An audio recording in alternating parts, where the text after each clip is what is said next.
て、さあ無理やり、一発目からね、ナレーターを務めていきたいと思いますけども、大笑いからね、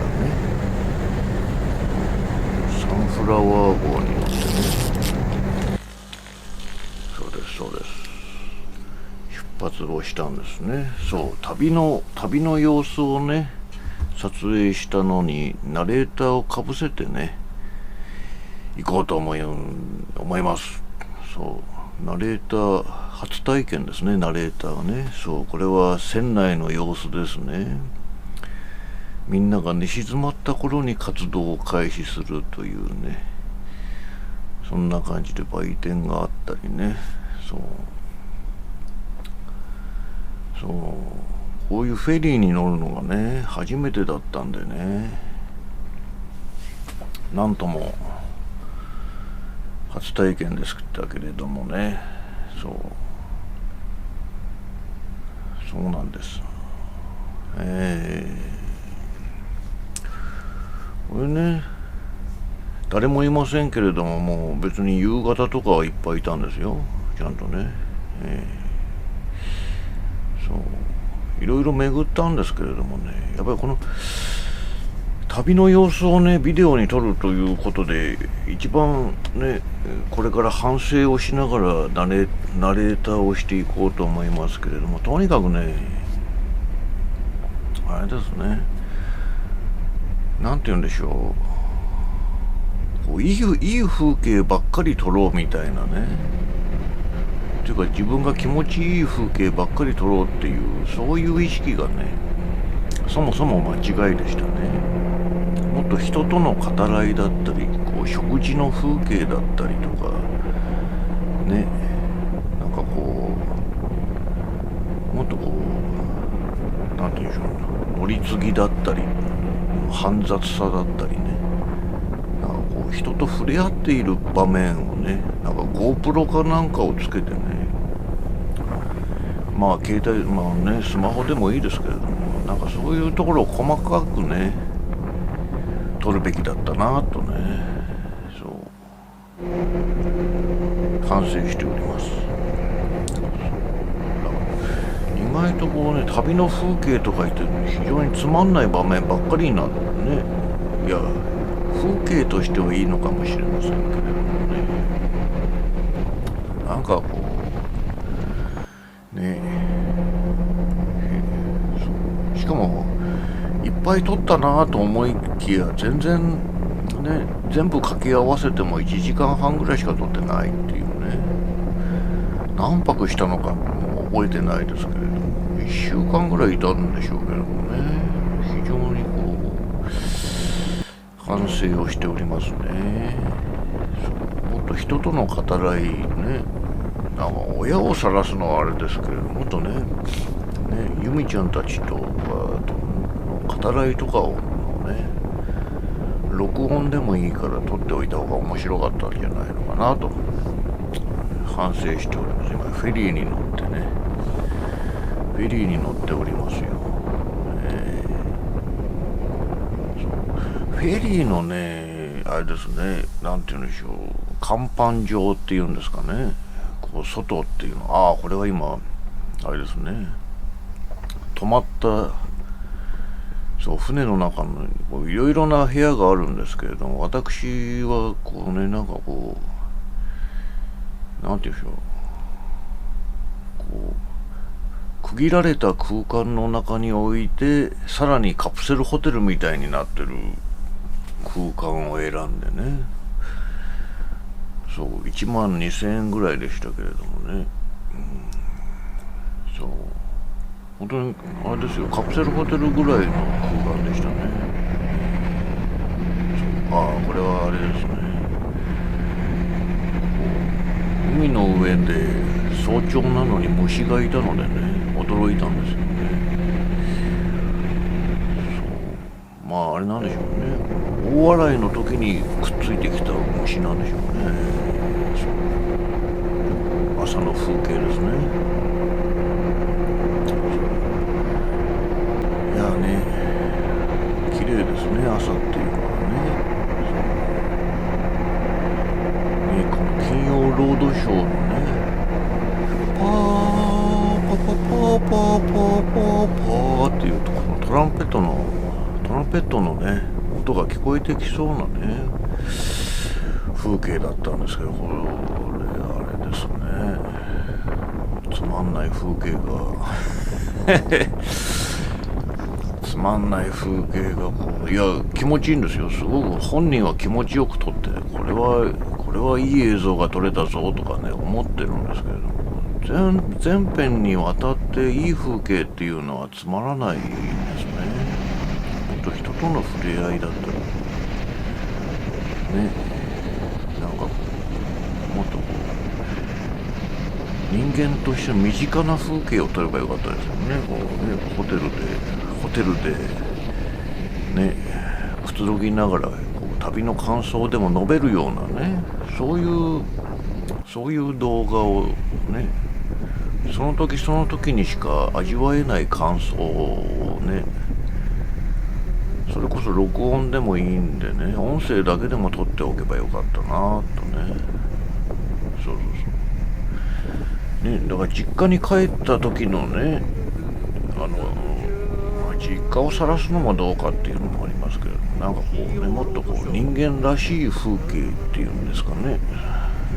前回一昨年行った時の動画でね、なんかいろいろあれでしたけれど、もうちょっと身近なね生活に即した、ね、動画を撮ればよかったなとね。街中なら街中のね、なんかそこは非常に反省点だなと思います。この時点でもうすでにねナレーターというものに飽きてきましたね。これはあれですね、こう北海道が近づいているよっていうアナウンスがあったんでね、ああそうなのかみたいなね。とにかく海の上ってスマホもつながらなければ、さっきね部屋にテレビがありましたけどね、ほとんど電波が届きませんでろくに見れやしないんです。今釧路に着きましたね。時間もう7時になるかならないかみたいなね。そうです。なんでこんなね駅のやつを撮ったのかっていうとね、なんかこう釧路の駅ってすごく昭和っぽいんですね。なんか昔の懐かしい昭和を思い出させるね建物だなと。なんかね、大昔僕が子供の頃にね見たような昭和の風景がそこに残っていたので、感じがいい。いやしゃびれてる。釧路駅から今度そもそもこうねあれですよ、根室方面に向けてねワンマンの電車というか汽車というかディーゼル車というかね、それに乗ろうという、これもねもうちょっとこう車内の様子とかを撮ればよかったですよね。北海道の外の風景ばっかり撮ってるっていうね、非常に良くないです。良くなかったですね。いや旅慣れてないんですよやっぱりね。こう労働に殺されてね、やっぱり旅慣れてないんですね。初めて単独でこう何泊もねするみたいな。そもそもこのフェリー乗り場からこう降りてあれですよね、こう苫小牧の寂れた風景だったりとか、そこで買い物だったりとか、そういう風景を撮った方がよっぽど面白かったですからね。もうすっかり忘れてるんですね。こう動画を撮っておいた方がいいなって旅の前に思ってたんですけど、全く忘れてるんですね。そしてこれはまたつまんないね。いい風景なんていうのはね、そんなものはねいっぱい転がってるわけで、こうもうちょっとこう生活に即したね動画を撮ればよかったなっていうねまあでもね、これもね、こう車窓から見える、まだ朝早いですから、朝8時半とか9時とかね、釧路から根室に至るこの何もないこのね、こう人跡未踏なね、こう世界の果てな風景がいいなと思って撮ってたんでしょうけれどもね、これがね見返すとつまらないですね。まあいい風景なんですけれどもね、まあね、そういう感じなんですよね。そう、非常にね面白かった。僕としては面白かったんですよ。やっぱりね、都会に何十年もね住んでいると、やっぱりね、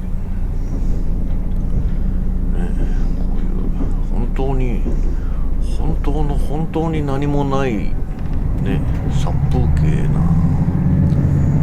ね、こう世界の果てに来たんだなというね、そんな風景ですね。しかし見返すと何の面白みもないね、これぞ殺風景ですよね。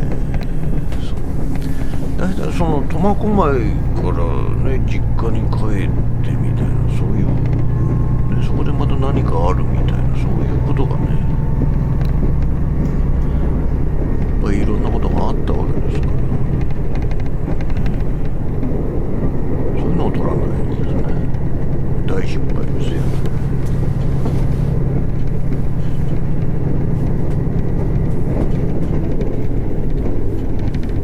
何もないですね。そう、あと思ったのは、やっぱ釧路とか根室とかって本当にね、高い山がないんですね。せいぜい丘ぐらいな、まあ山といえば山かなぐらいのね低さですよね。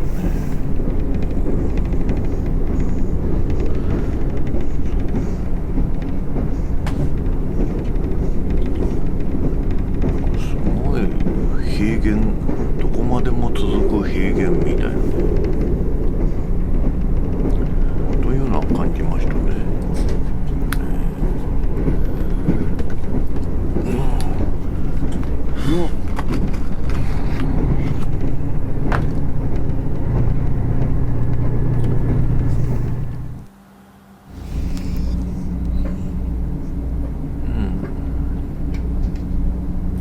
これね、これあれですよ、ルパン三世のね、ルパン三世の原作を書いたモンキーパンチ先生のね故郷が浜中町はこの茶内っていうね、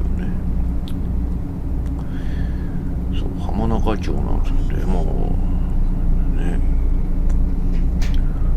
地図で後で見ましたけど何もないんですね。多分漁業しかないんですよね。それなのにああいう世界観をね、こんなねクソ田舎からすごいなってね思いましたね。とにかく北海道の地名、駅名って頭おかしいみたいな変な地名がこのアットコ以外にもいっぱいあって、もっとね取っておけばよかったと思いますけれどもね。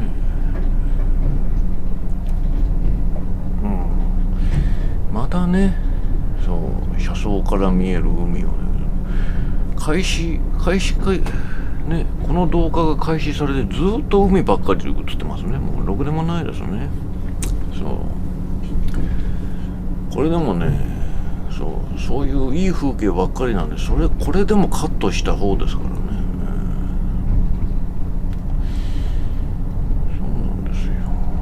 ろくでもない、実にろくでもないですね。でもこれ撮ってる時にね思ったのは、割とこの非常に逆光があって、そうもうついてしまいましたね。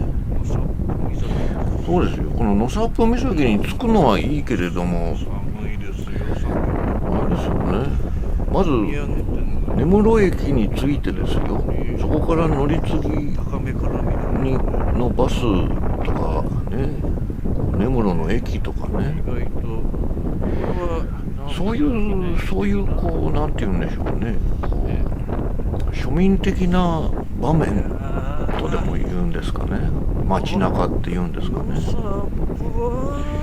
バス移動ですからね、そのサップ岬、そういうね、街の風景を撮った方がね、よっぽど面白かったなと今とても反省していますね。このね、私が言ったね、この日、もう何日かよく覚えてないですけど、これ11月の初め、まあね、この野サプ岬の時が一番寒くってね、なんでこんなに風がね、もう猛烈な風で死にそうになったんですけど、なんでかなって後でね、そう調べてみたら、木枯らし1号、冬の到来ですね。木枯らし1号が吹いてたんですって。そして今日は昨日に比べて北海道はそりゃ寒いよと。猛烈に寒いです。多分体感で年間で0度ぐらいですね。一番ね、平均気温が低い釧路、その隣の根室、ただでさえ風が強そうなのに、木枯らし1号が、これなんか天気が良さそうだからあったかそうに見えますけど、全く寒いですからね。日本冬の体感マイナスぐらいの寒さでしたね。ああ、なるほどね。いいですね。ネガティブでいいですね。そう北領土。なんか政治的メッセージが多かったんですよね。まあそりゃそうでしょうよね。そうですね。もう動画内でも言ってますけれど、あれですよね、北方領土が戻ってくるのかどうなのか、非常に怪しいですね。有志故郷。やっぱり鈴木宗男がね、交渉してた時にね、やっぱり二島返還、とりあえず二島返還を飲むべきでしたね。せっかくロシアが、ね、二島でどうだって言ってくれたんですからね。そう、二島でよかったと思います、私も。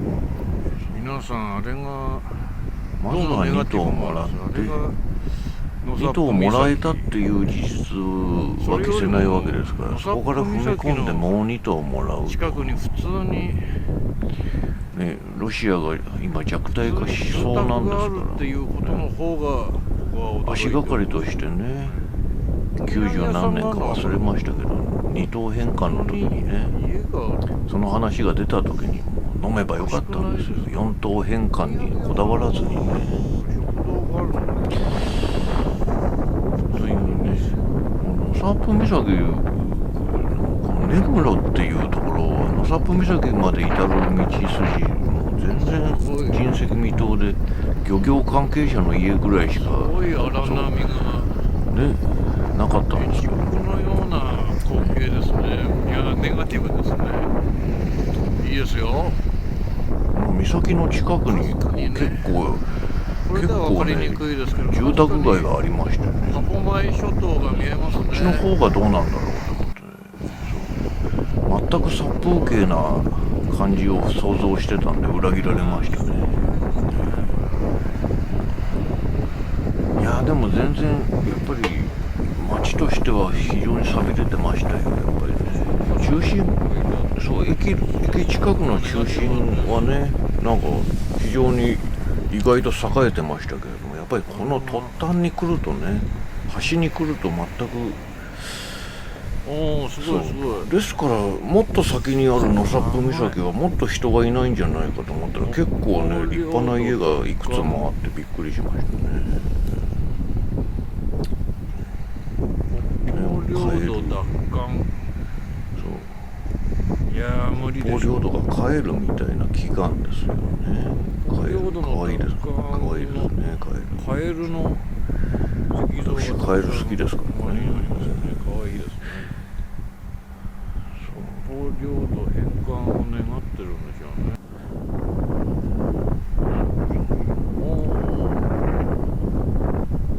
これがごい風だったんです。風速、そうですね、風速2、30メートルは確実ですね。それぐらい風が強かったです。ノサップは猛烈でしたね。人情岬。この動画だとなんかこう風の強さがねいまいち伝わらないのが悔しいですけれどもね。ついに来ましたよ、ノサップ岬。ノサップ岬すごく寒い日でね、観光客もオフシーズンなのか北海道の非常にまばらでしたね。最初の北海道最初の灯台の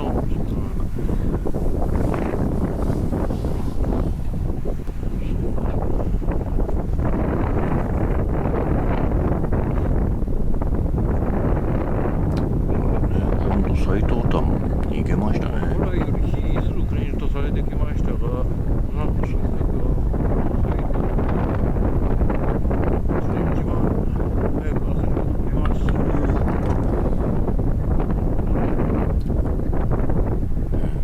こういうところもカットしてよかったのかもしれませんけれども、まあ、一応ね、私の場合は今ここですね。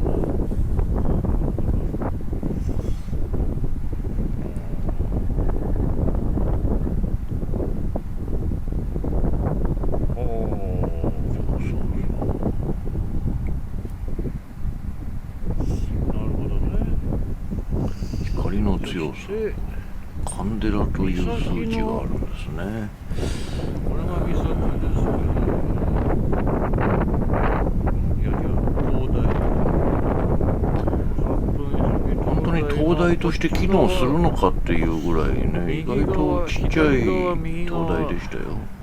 左右病なんで分かりませんけど、これあれですね。こっちが太こ平の洋。動画だと分かりづらいんですけど、ものすごいね、波が荒くてザバ荒ーン波ですね。ザバーンって言ってました。そして見づらいのはこれあれがまたこの動画だと非常に分かりづらいですけど、これすごいあれですかね、崖になっててものすごい距離があるんですよね。それならそれを撮れっていう話ですよ。もうね、怖くて近づけないんですよね。あとでね、そうね、行ったことのある友人に聞いたら、夏でそんなにね、先に向かっております。夏に行ったけどそんなでもなかったよって話を。手がかじかんで死にそうです。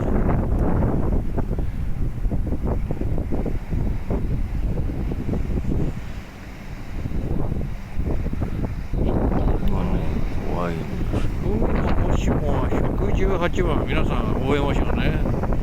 ネガティブに118番ですからね、皆さん。いいです。遭難仕掛けたらここに118番ですよ。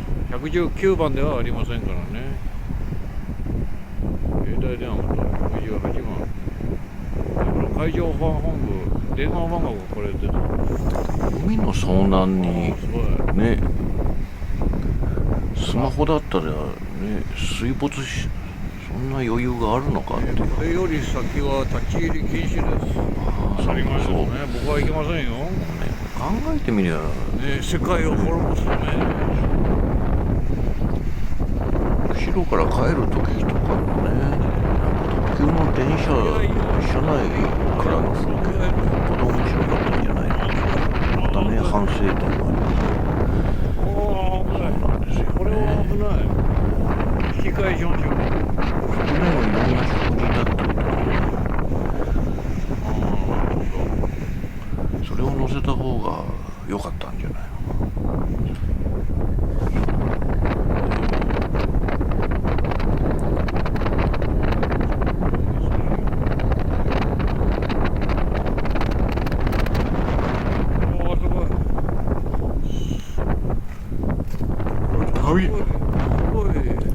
旅慣れてないのと、この旅よくね YouTube に上がってくると、この旅動画をねしっかりいやこれは怖いですね。見たことがなかったんでね、この動画の作り方がよく分かりませんでしたね。身近な風景の方が面白いですよね、本当はね。いや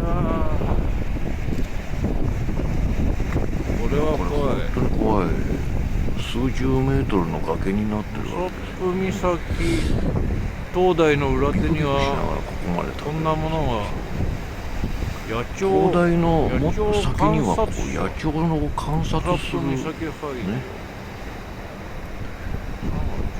小屋がありまして、これが最東端の建物なんじゃないのかというね。開けられますね。まあね、勝手に入ってよかったのかどうかもよく分かりませんけれどもね、まあもう誰もよくいなかったんでね。とにかく風が強いわ、ね、寒すぎるわでね、全く鳥なんていませんでしたけれどもね。なんか建物の野鳥観察者。この小屋に入った時ようやくね、人間的な温かさを感じましたけども、ものすごい寒かったですから、ブルブル震えながらこれ撮影してますからね。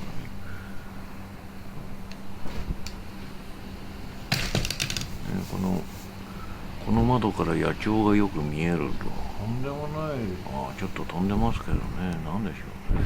とんでもないものが野鳥ですら吹っ飛ばされるぐらいの風が吹いてました、ね。先端も先端ですね。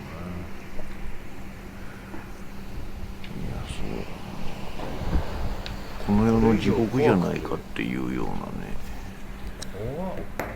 そんな荒れ方をしてましたよ。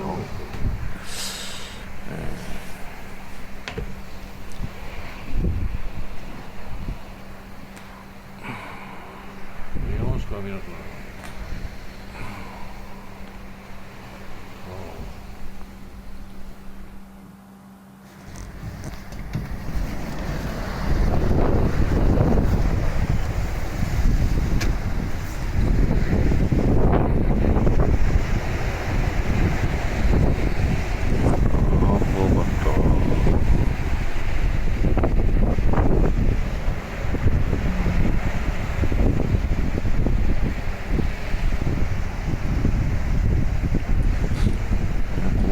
意外と分かりづらいですね。この倍率的に。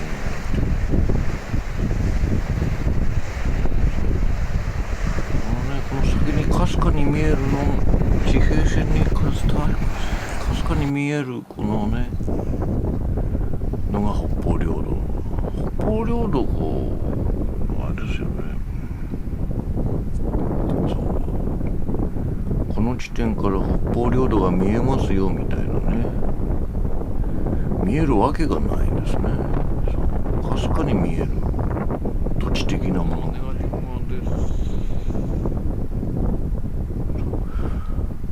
この表示の後ろにね、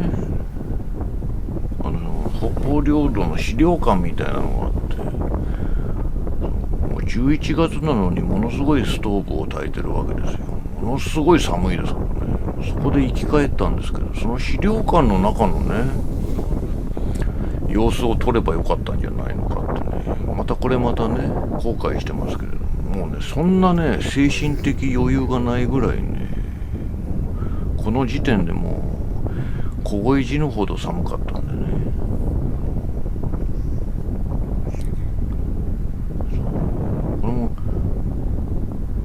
風が強すぎてあれなんですよ、多分ボーボーボーボーっていう音がね大きすぎてね、何喋ってんのかよくわかんないっていうね、それぐらい風が強くってね、風っていうのは本当に体温を奪いますね。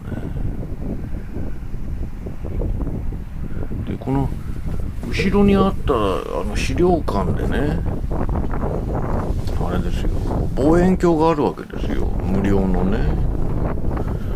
その望遠鏡をもってしてもろくに見えないんですね。北方領土ってなんかあんまり山がないんですよね。なんかベターっとしてるんですよ、意外とね。あとやっぱり遠すぎるっていうのもあるね。地図上で行くとなんかすぐ見えそうなんですけど、やっぱりね、そうは言っても何十キロも離れてるんでね、望遠鏡で見てもあんまり見えませんでしたね。この日はやっぱりこうね、ちょうど北方領土方面に霞がかかってる感じでね、なおさら見えないというね。天気良さそうなんですけど、いや、こっち側の天気はいい、本土側の天気はいいんですけど、なんか向こう側の天気があんまり良くないらしくてね。ああ、見えてきた。少し見えてきましたよ。あんまり見えませんでした。よく晴れた日にはこんなに見えるみたいな写真もね、資料館にあったりとかしましたけどね。まあそういう写真を見ると、ああ確かに見えるんだなと。わかりづらい。まあね、もやがかかってわかりづらい。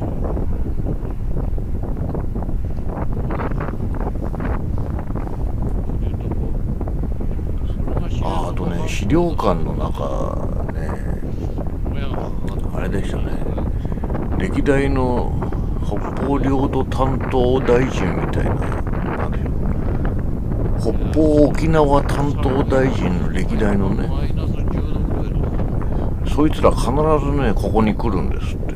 北方領土資料館に必ず立ち寄って、その資料がいっぱいあるんですよ。なんかね、政治的な匂いが強いね。そのね写真がねいっぱい、首相とかもね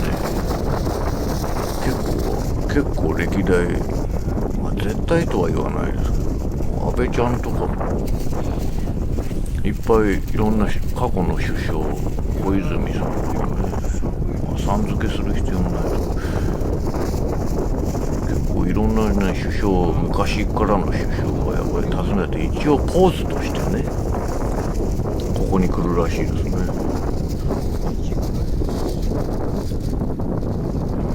意味不明なオブジェとかね、すごいだだっ広い公園みたいになってましたよ。それでこれは資料館じゃないんですよ。このねいろんな剥製が置かれてる、これはね資料館ではなくって、なんていうんでしょうね、根室、こう資料館の近くにあるこの根室市が運営しているこの根室の町にはこんな動物たち、野生動物たちがいますよ的なね、まあこれも一つの資料館ですけど、こうガチってないゆるい根室の資料館みたいなね。そこで私は2度目の暖を取ってですね、やっと人心が落ち着いたという言いましょうか。可愛いですね、可愛い。でもこの可愛い剥製があるってことは、この可愛いまま死んだってことですよね。そうですよ。この可愛い剥製があるってことはね、この可愛いまま死んじゃったってことじゃないですか。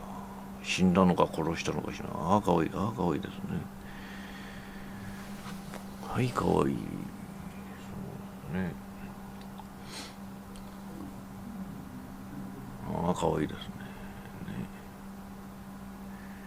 職員の目を盗んでね、撫でたかったですけれども、そうはいかないですね。そういうことしちゃいけません。ああ、そう、北方領土にはシマフクロウもいるんだよみたいなね。取り方が悪意がありますね。そう、ああ、こういう魚たちもいっぱいいるんだよ。タラとかカレイとかね、カジカ的なね、そう、可愛いですね。もう魚も好きですからね。魚可愛いですね。しかし魚の剥製っていうのはどうしてもなんかこう干からびた感じになってかわいそうですね。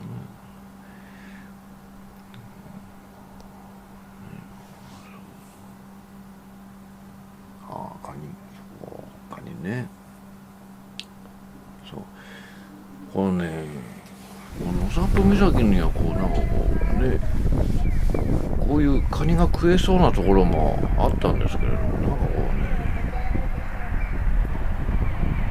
あれなんですよ。なんとなくね、バスの時間も近づいていたのに、こういっぱい資料館とか回ってたら時間がなくなって食えませんでしたけれどもね。そう、ああ、これね、釧路の町湯の様子、ああ、でも、そう、ね、こういう食事のね、こう、おしゃれな喫茶店みたいな、こういうところをね、いっぱい食事したわけですから、たくさん撮ればよかったなっていうね。こういう身近な動画、ね、身近な感じの方がね、なんか、あれじゃないですか、面白そうじゃないですか。ね。そうそう。ね。そうね。もう民家を改造したみたいなね。そう。これこじんまりとしたね。カフェにおいて、そう。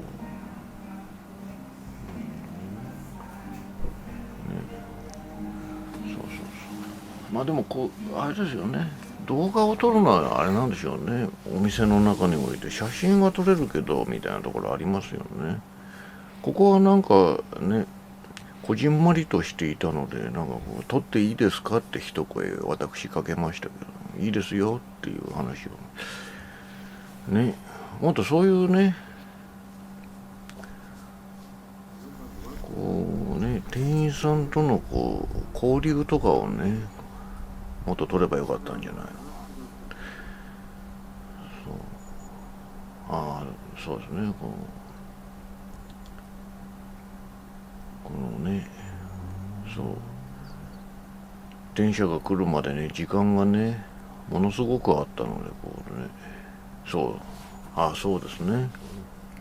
初雪が降ったばっかりだったわけですよね。釧路から帰ってくるとき、そう、十勝山脈を越えたあたりから、もう雪が降り始めましたね。そう、ここでずっと待ってたら、雪が降ってきたんですね。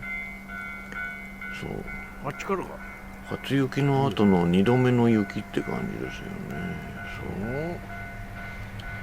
これ恐ろしいことに私ここでかなりの時間待ってたんですけど、だんだん積もってきますね。ああ、っていうね、恐ろしいスピードですね。そう。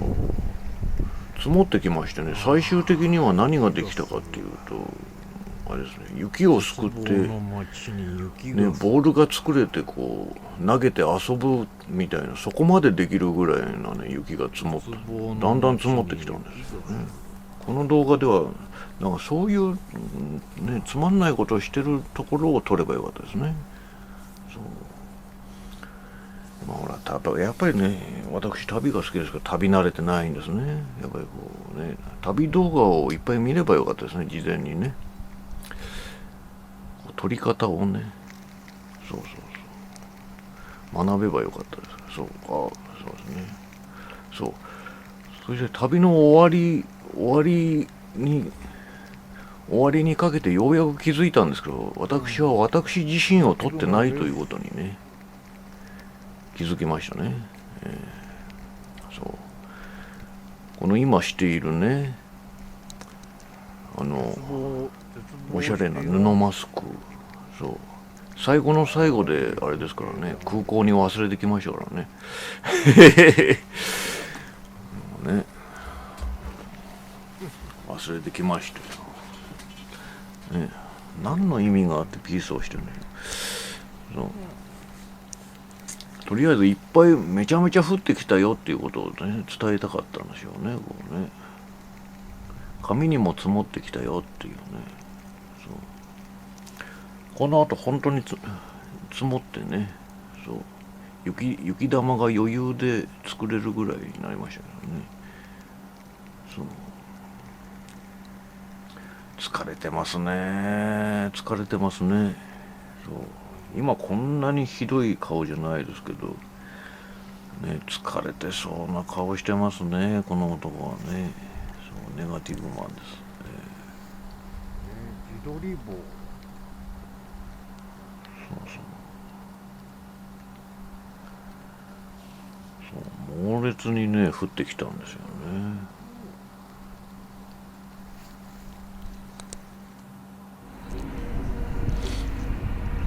やっぱり自撮り棒とか必要ですよね。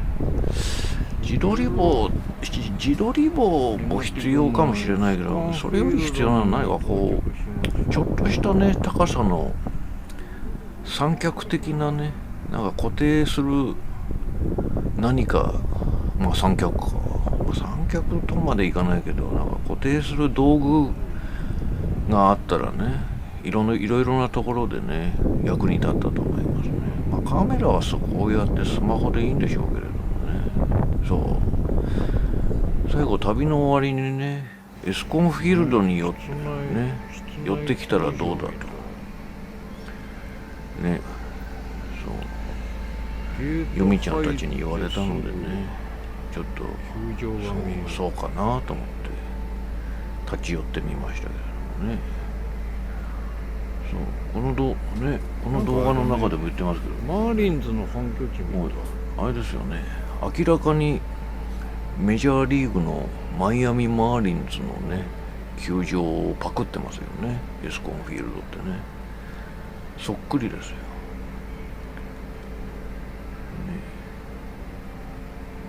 屋根があってこうなんていうんですか、センター方向にこう意味不明なこう光を取り込む、外の光を取り込むでっかい窓があってみたいなね。芝の養生。そうちゃんと芝をね養生してるんですね。ってことは天然芝なんですね。札幌ドームとは大違い。ブルペンだね。ブルペンね。おお、すげえ。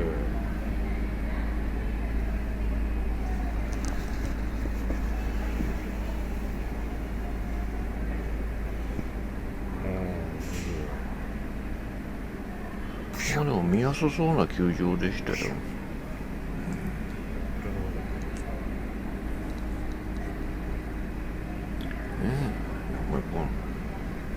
このエスコンフィールドまでの移動の間のね北広島市を取った方がよっぽど面白かったんじゃないのかっていう反省がねまたねここでね反省点ばかりですね。綺麗な映像ばっかり撮っても意味がないですよね。コンフィールド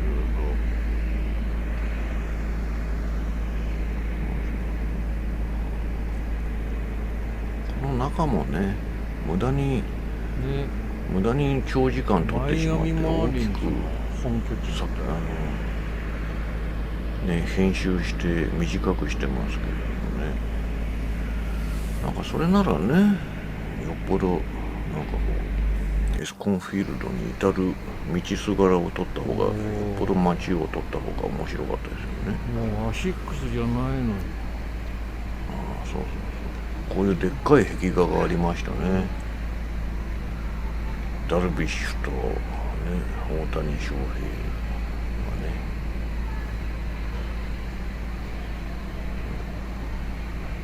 二大投手として、私もね大谷は打撃の選手じゃなくて投手だと思っておりますのでね、これでいいと思います。投げ谷ですよ。大谷は投げ谷であって内谷ではないという持論がありますね、私。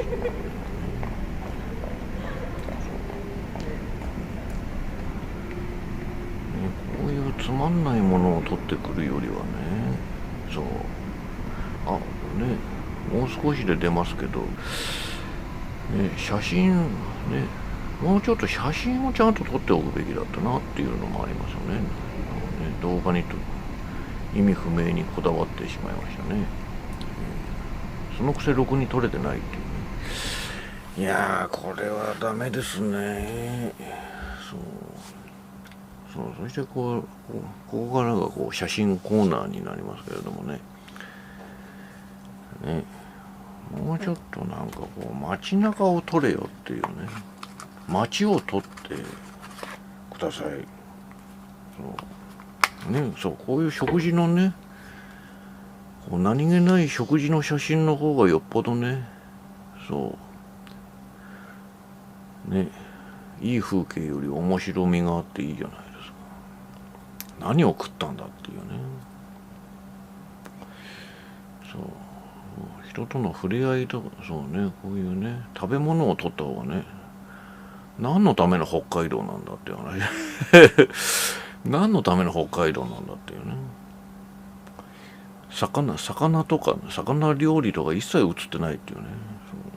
そして最後ラーメンということでね、取っといてよかったですね。こんな感じでした。